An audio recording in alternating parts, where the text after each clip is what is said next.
जो भगवान की सगुण भक्ति होती है वो सर्वश्रेष्ठ होती है। मैं यहाँ पर निर्गुण और सगुण का खंडन नहीं कर रहा हूँ, लेकिन आपको ये बता रहा हूँ कि निर्गुण उपासना के बाद भी आपको भगवान की सगुण भक्ति में ही प्रेम होगा। जब प्रेम होता है, सबसे बड़ा इस जीवन में कोई भी आप साधना करें, सबसे बड़ा भगवान का प्रेम बताया गया है।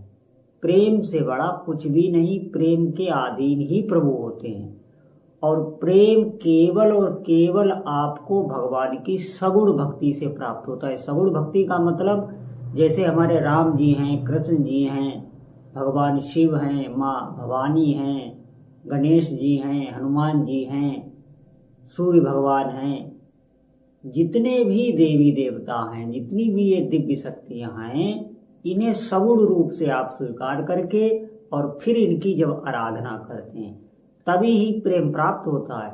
और एक बात ध्यान रखना आप, जो ब्रह्म शक्ति कही जाती है वो इन्हीं के अंश से उत्पन्न होती है। ये बात मैं आपको बता रहा हूं, बिल्कुल सत्य है। भगवान ने गीता में कहा है कि अर्जुन, मेरे एक अंश से ये पूरा ब्रह्मांड व्याप्त हो रहा है। जैसे आप ध्यान पूर्वक सुनना, जैसे अग्नि और अग्नि की दाहिका शक्ति, एक अग्नि, जैसे अग्नि आपने प्रज्वलित की और अग्नि का जो तेज होता है जिससे हमें आंच लगती है, गर्मी लगती है, रोशनी लगती है, वो अग्नि का ही शक्ति दाहिका होती है। इसी प्रकार अग्नि आपको दिखती भी है सगुण रूप में, और वो दाहिका शक्ति नहीं दिखती, उसकी आंच नहीं दिखती। इसी प्रकार जो ब्रह्म है उसकी ये जो चेतन सत्ता है, जिससे आप देखना सभी जीव हल डुल रहे हैं, चल फिर रहे हैं, चेतनता दिखाई देती है। ये चेतन शक्ति, चेतन सत्ता उस भगवान सगुण की ही होती है। जो हमारे राम जी हैं, कृष्ण जी हैं, उनके बहुत से रूप हैं, उनकी ही ये ब्रह्म शक्ति होती है। अब ध्यान पूर्वक सुनना, सगुण भक्ति से ही प्रेम उत्पन्न होता है। निर्गुण से प्रेम हो ही नहीं सकता। जो वस्तु आपको दिखती नहीं, जिस वस्तु का आप कोई ध्यान नहीं कर सकते, जो निर्गुण है, निराकार है, उससे कभी भी आपका प्रेम नहीं हो सकता। बिना जाने आपको प्रेम हो ही नहीं सकता। इसीलिए भगवान की कथा श्रवण किया जाता है कि हम उनके बारे में जानें, उनका सत्संग किया जाता है कि हम उनके नाम की महिमा को जानें। जानकर फिर आप भक्ति आरंभ करते हैं। भक्ति में जब पराकाष्ठा पर आप पहुंचते हैं तब आपके भीतर प्रेम उत्पन्न होता है। प्रेम से बड़ा इस संसार में कुछ भी नहीं है। बड़े बड़े निर्गुणवादियों को सगुण भक्तों के आगे झुकना पड़ा है, पूर्व में भी और पुराणों में भी। बड़े बड़े निर्गुणवादियों, भगवान की सगुण भक्ति सर्वश्रेष्ठ है। और भगवान का जो शरीर होता है, जो श्री विग्रह होता है, वो चिदानंदमय होता है। उसका ऐसा नहीं है कि अपने लोगों की तरह उसकी आयु होती है, मृत्यु होती है, भगवान के मल मूत्र ये सब होता है, ऐसा बिल्कुल नहीं। आप जो भी सुन रहे हैं वो बिल्कुल व्यर्थ है। हमारे जो भगवान हैं, जो जन्म लेते हैं, वो चिदानंदमय देह होती है। उनका शरीर ऐसा नहीं होता है जन्मने मरने वाला, मल मैथुन होता है, भगवान के पसीना निकलता है, भगवान को भूख लगती है, कुछ भी ऐसा नहीं। भगवान का शरीर चिदानंदमय है, शुद्ध आत्म तत्व है, पूरा का पूरा शरीर। अगर आप भगवान के सिर्फ नाखून का ही आप अपने हृदय में ध्यान करने लग जाए तो पूरी सिद्धि आपको प्राप्त हो जाएगी। पूरा भगवान के चरणों में प्रेम हो जाएगा। इस जन्म मरण से आप बंधन मुक्त हो जाएंगे। इतनी शक्ति भगवान के सिर्फ एक नख में होती है, नाखून में, क्योंकि भगवान का पूरा शरीर चिदानंदमय होता है। और भगवान ने इस शरीर को छोड़ा नहीं है। भगवान सशरीर विराजमान होकर अपने धाम वैकुंठ को गए हैं। कहीं भी अवतार में भगवान ने ना शरीर छोड़ा है, ना भगवान गर्भ से जन्म लिया है, भगवान प्रकट होते हैं। भय प्रकट कृपाला दीन दयाला कौशल्या अधिकारी। भगवान जन्म नहीं, गर्भ से जन्म नहीं लेते हैं। ये सभी साधक बात ध्यान रखेंगे। हमारे जो भगवान हैं वो सर्वोपरि हैं, व्यापक हैं। उन्हीं के अंश से ये पूरा ब्रह्मांड प्रकट हुआ है। इसीलिए हमें उन भगवान का नाम जप करना चाहिए। जो भगवान का नाम जप है सभी करते हैं, ऐसा कोई भी नहीं। और ये जितने जो बड़ी बड़ी बातें करने वाले हैं, आप ध्यान रखना, इनको कुछ भी हाथ नहीं लगेगा। आप भूसा को कूटने लग जाएं और पूरे जीवन भर कूटे और सोचे इसमें कुछ अन्न निकलेगा, तो एक दाना भी नहीं निकलेगा। निश्चित मानिए इनको भगवान के नाम जप में ही आना पड़ेगा। अगर आपको विश्वास नहीं है, आप आरंभ कर दें, आपको खुद दिव्य अनुभूति होने लगेगी। आप देखिए इस कलयुग में भी भगवान में इतनी शक्ति है। कलयुग में भी भगवान का श्री विग्रह, भगवान लड्डू गोपाल, हनुमान जी महाराज, भगवान शिव कैसे कैसे दिव्य चमत्कार लोगों के साथ कर रहे हैं। अगर ऐसा ना हो तो कोई भी भगवान के विग्रह की सेवा ना करे। ये ध्यान से सुनना। इसीलिए सभी साधक सावधान हो जाए। आपको कहीं भी मन नहीं लगाना। आप जैसे है जो उपासना कर रहे हैं उसी में भगवान का नाम और जोड़ दें। मैं दावे के साथ कहता हूँ, जिसने भी भगवान के नाम का आश्रय ले लिया उसका जीवन में कभी भी अमंगल नहीं हो सकता। ये जितनी बड़ी बड़ी बातें हाँकने वाले हैं, जो इधर उधर मार्गों में भटकाने वाले हैं, इनके भटकावे में आप कभी ना आए।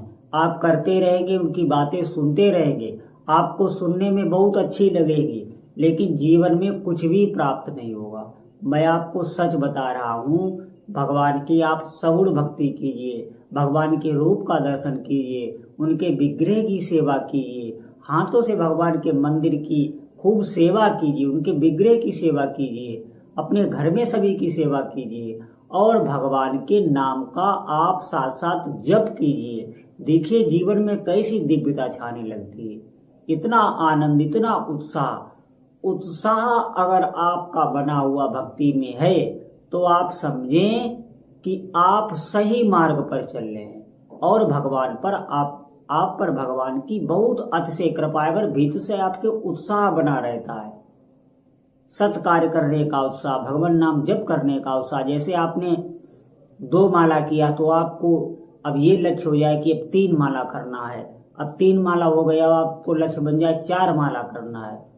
ये उत्साह, भजन को बढ़ाने का उत्साह अगर आपके भीतर बना रहता है तो आप पर भगवान की विशेष कृपा है। और ज्यों ही ये उत्साह आपका कम होने लगे, आपको संशय होने लगे, तो वहां पर हमको सावधान हो जाना चाहिए।